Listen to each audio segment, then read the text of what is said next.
தஞ்சை திருச்சி இடையிலான இருவழி அகல ரயில் பாதை பணி 350 கோடி ரூபாய் மதிப்பீட்டில் செயல்படுத்த உள்ளதாக தென்னக ரயில்வே கட்டுமான பிரிவு தலைமை நிர்வாகி விஜயகுமார் தெரிவித்துள்ளார்.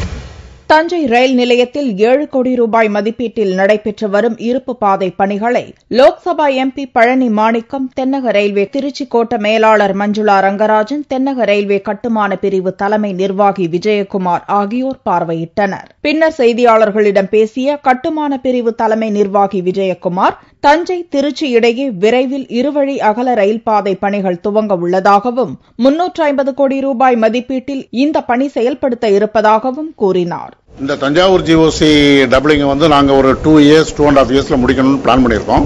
50 kilometre doubling, 50 kilometre doubling, 78 minor bridges, நிறைய மேஜர் பிரிட்ஜஸ், ஆர்ஓபிஸ் எல்லாம் வருது. இதை ஒர்க் பண்றதுக்கு ஒரு 350 crores எங்களுக்கு பணம் வேணும். இது வரைக்கும் அலாட் ஆயிருக்குது ஒரு 20 crores தான். பிளஸ் கொஞ்சம் லேண்ட் வேணும். எல்லா ஸ்டேஷன்லையும் extension of the yard, major பிரிட்ஜஸ்ல கொஞ்சம் லேண்ட் வேணும். நிறைய குவான்டிட்டி ஆஃப் எர்த் வேணும். அந்த எர்த்தும் லேண்டும் எவ்வளவு டைம்ல கிடைக்குதுங்க பொறுத்து இந்த வேலை முடிக்க முடியும். மேலும் தஞ்சை பட்டுக்கோட்டை இடையிலான ரயில் பாதை பணிகளுக்கு நிலம் கையகப்படுத்துவதற்கான சர்வே பணிகள் நடைபெற்று வருவதாகவும் விஜயகுமார் தெரிவித்தார்.